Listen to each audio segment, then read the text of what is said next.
La noticia que importa en tu región desde Lima y todos los rincones del país. Regional 360. Saludos, bienvenidos a Regional 360, nuestra segunda emisión de hoy, martes 10 de enero. 18 fallecidos es el trágico saldo que viene dejando hasta el momento los enfrentamientos entre manifestantes en Puno y las fuerzas del orden. Dentro de estos fallecidos se contabilizó a un policía que murió calcinado luego de que manifestantes incendiaron su unidad móvil. Esta y otras informaciones a continuación. 18 fallecidos es el saldo de las manifestaciones y enfrentamientos en Juliaca contra el gobierno de Dina Boluarte. Así lo confirmó el MINSA a través de la Dirección Regional de Salud Puno. Mediante el comunicado, las autoridades dieron cuenta de las personas fallecidas y de un aproximado de 52 heridos. Dentro de los fallecidos, la mañana del 10 de diciembre se dio a conocer que un policía que iba en su unidad fue atacado y su vehículo fue incendiado, causando que muera calcinado. Asimismo, del total de fallecidos, aún hay 6 personas que no han podido ser identificadas. En tal sentido, el ministro Tarola junto a otros ministros de su gabinete se pronunciaron acerca de los últimos acontecimientos. Por supuesto que como demócratas las lamentamos, hacemos un llamado nuevamente a la Fiscalía de la Nación para que acompañen con los fiscales de prevención del delito, para que verifiquen en el lugar de los hechos no solamente estas lamentables muertes que afectan, por supuesto que sí, a todos los peruanos y nos conmueven, sino que de una vez por todas se capture y se procese a quienes están destruyendo el país. Asimismo, la ministra de Salud, Rosa Gutiérrez, hizo un pedido a las personas que aún están impidiendo el tránsito en algunas regiones del país. Hoy les convoco a ustedes de que nos permitan retirar, extraer a nuestros pacientes para que sean operados en la ciudad de Lima. Nos permitan cuidar de todos aquellos niños que requieren su referencia y contrarreferencia. Le hemos pedido a la Dirección Regional de Puno para que nos haga llegar el informe técnico para precisarnos el número de heridos y fallecidos. Es por ello que es importante recalcar que la protesta está amparada constitucionalmente. Sin embargo, los actos de violencia no están aceptados. La violencia no traerá solución a ningún problema. Las violentas protestas desencadenadas en la región Puno el último lunes vienen dejando hasta el cierre de esta nota 18 víctimas mortales, entre las cuales figura un menor de edad, así como decenas de policías heridos. Es por esto que ayer por la noche, un grupo de ministros liderados por el presidente del Consejo de Ministros, Alberto Tarola, se pronunció desde Palacio de Gobierno para anunciar las medidas frente a las violentas protestas. Es así que el premier Tarola anunció el envío de una delegación de alto nivel del Poder Ejecutivo hacia Puno para entablar una mesa de diálogo con los manifestantes a fin de evitar que las protestas continúen cobrando más vidas. Mañana va a ir una delegación de alto nivel del Ejecutivo a Puno, buscando diálogo y llevando medicinas. Por favor, permitan que lleguen las medicinas a Puno, porque la situación en este momento nos obliga a tener que tomar una serie de acciones de carácter humanitario para los heridos. Asimismo, el premier anunció que se tomarán una serie de medidas que se anunciarán en las próximas horas, a permanecer vigilantes y llamar a la calma, pues ninguna protesta justifica la pérdida de una vida. La noticia que importa en tu región desde Lima y todos los rincones del país. Regional 360.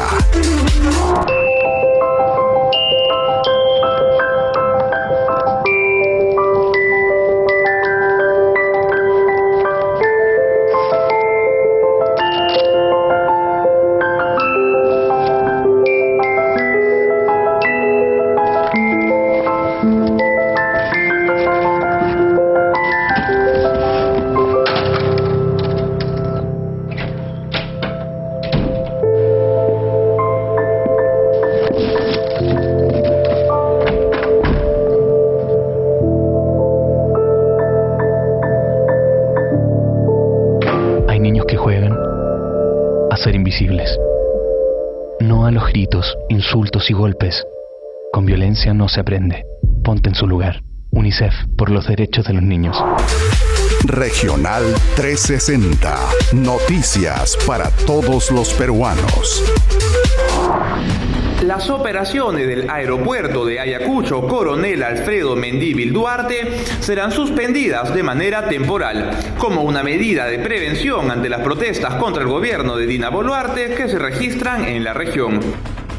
Así lo informó el Ministerio de Transportes y Comunicaciones, entidad que precisó que el cierre temporal regirá a partir de hoy, martes 10 de enero. Esta medida de prevención busca responder al latente riesgo de que el aeropuerto, el cual es el principal terminal aéreo del departamento de Ayacucho, sea tomado por manifestantes. Y es que el Frente de Defensa del Pueblo de Ayacucho convocó para este martes 10 y miércoles 11 de enero un paro nacional, el cual podría venir acompañado de acciones violentas. Finalmente, el MTC pidió a los pasajeros con vuelos programados en este aeropuerto para la fecha de suspensión de operaciones tomar las medidas de precaución necesarias. Comerciantes norteños se levantan. Las protestas y bloqueos reportados desde diciembre del 2022 han detenido la recuperación económica de los empresarios en el sur del país. Sin embargo, esto no sucede en el norte peruano, pues la baja conflictividad permitió a los negocios y empresas del norte desarrollar sus actividades sin problemas. Esto benefició la recuperación económica de la zona. Según la encuesta de expectativas macroeconómicas del Banco Central de Reserva del Perú, hubo una mejora en todos los indicadores de la zona norte en diciembre con respecto a los del mes anterior. Lo contrario sucedió en la zona sur, en donde detonaron las protestas y existió un deterioro en las expectativas de recuperación en la mayoría de los indicadores económicos de las zonas del sur del país. Esto significa que los comerciantes del norte tuvieron alta demanda de los productos, más expectativas de contratación de personal, entre otros. Noticias que nos dejan un sabor agridulce de nuestra economía, ya que pese a las exitosas recuperaciones del norte, el sur aún sigue sufriendo los estragos de una sociedad polarizada y sumergida en la paralización. La noticia que importa en tu región desde Lima y todos los rincones del país. Regional 360.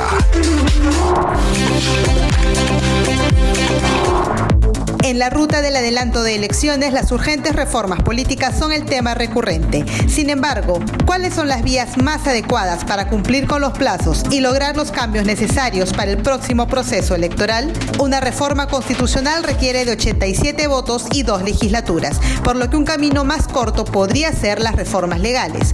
Para el constitucionalista Lucas Gersi, una propuesta prioritaria a evaluar es la valla electoral, que actualmente es más exigente cuando los partidos políticos se presentan en alianza. Si un partido político no va en alianza, la valla electoral es de 5%. Pero si un partido político va en alianza, la valla electoral sube del 5% al 6%.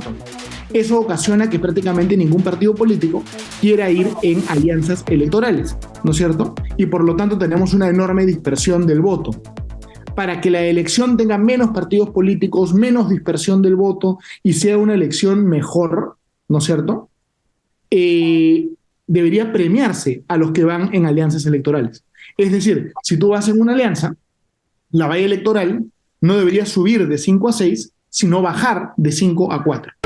Una valla electoral más alta ha sido tomada como un castigo para las alianzas políticas, mientras que esta propuesta tiene el objetivo de incentivarlas con el fin de reducir la cantidad de partidos en el Congreso. Podría permitir que en vez de tener un montón de partidos de derecha, un montón de partidos de izquierda, un caos con un montón de candidaturas, poder tener menos candidatos y alianzas y una elección, digamos, más fácil de seguir, más fácil de participar.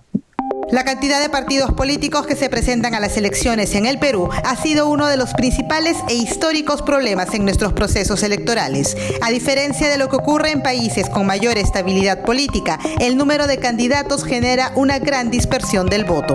Nosotros tenemos demasiados partidos políticos. Por ejemplo, Avanza País, Renovación Popular, inclusive el Fujimorismo y otros partidos más tienen una ideología política muy similar. Y lo que pasa es que el voto se distribuye entre ellos y el que pasa segunda vuelta con nada. con 19% o menos.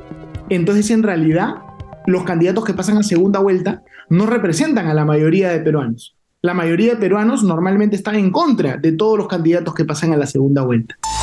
Otro mecanismo de fraccionamiento en el Parlamento ha sido generado por los cambios de bancadas y por las renuncias de congresistas a los partidos con los que ganaron una curul. En el año 2018 se aprobó una ley antitransfugismo y el Tribunal Constitucional declaró inconstitucional la ley antitransfugismo. Entonces es una situación terrible, ¿no? Porque en realidad hay un incentivo al transfugismo. Porque el que es tránsfuga y crea su propia bancada recibe más oficinas, más asesores, más presupuestos. Entonces, en lugar de castigar al tránsfuga, hoy día se premia al tránsfuga. Debería haber una regla, ¿no es cierto? No deberías recibir presupuesto adicional ni asesores adicionales por ser una bancada. Aunque en el gobierno de Pedro Castillo se agravaron los enfrentamientos entre el Poder Ejecutivo y Legislativo, esta rivalidad ha sido recurrente en los últimos gobiernos. Para Lucas Gersi, aquí podría aplicarse otra reforma, la renovación del Parlamento por tercio o por mitades. Entonces, cada 5 años nacen y mueren nuevos partidos, o los partidos que existen se subastan al mejor postor, cambian su nombre, su símbolo y se convierten en otra cosa, ¿no? Entonces, para evitar eso, lo que tenemos que tener es más estabilidad, es decir, que parte del Congreso se renueve a la mitad del periodo presidencial. Que esa coincidencia es lo que hace que los partidos políticos sean vientres de alquiler. En cambio, si es que tú rompes esa coincidencia, le das mucho más estabilidad y mucho más continuidad al tema de los partidos. Este sistema ya desarrollado en otros países democráticos podría significar la exigencia de un mejor gobierno por parte del Ejecutivo. Los análisis son amplios y el camino por recorrer aún largo. Los cambios urgen y enmarcan un objetivo principal: lograr un proceso electoral que permita escoger entre verdaderos representantes y superar la crisis política. La noticia que importa en tu región desde Lima y todos los rincones del país. Regional 360. Más turistas al Perú. El Ministerio de Comercio Exterior y Turismo, Mincetur, dio a conocer que para este año se espera la llegada de un aproximado de 2,5 millones de turistas internacionales a nuestro país. Es así que Luis Fernando Helguero, ministro de Comercio Exterior y Turismo, señaló que dicha cifra representa un crecimiento de 26% en comparación a lo alcanzado en el año 2022, a pesar de la imagen fuertemente dañada del Perú por la crisis social, política y económica. Por otro lado, el ministro mencionó que la llegada de turistas internacionales generaría un ingreso de más de $3.000 millones, beneficiando a la economía peruana, impulsando la reactivación y generando puestos de trabajo directos e indirectos. Además, en una coyuntura post-pandemia, el ministro Helguero comentó que se vienen realizando acciones en el marco de la Estrategia Nacional de Reactivación del Sector Turismo 2022-2025. Esto con el objetivo de impulsar la reactivación de dicho sector. Finalmente, se espera para el año 2025 la llegada de 4,4 millones de turistas internacionales, superando las cifras prepandémicas. Gracias por sintonizarnos. Puedes seguir toda la actualidad informativa a través de nuestra página web y todas nuestras redes sociales. Nos reencontramos por este mismo canal en nuestra próxima emisión. Ahora los dejamos con la efeméride del día. Cada 10 de enero, el distrito de Corrales en Tumbes da inicio a la celebración de su semana jubilar, la cual se extiende hasta el 15 de este mes. El distrito de Corrales es uno de los 6 distritos de la provincia de Tumbes, al norte del país. El distrito tomó esa denominación en 1900, pero fue creado políticamente el 12 de enero de 1871. Regional 360. Noticias para todos los peruanos.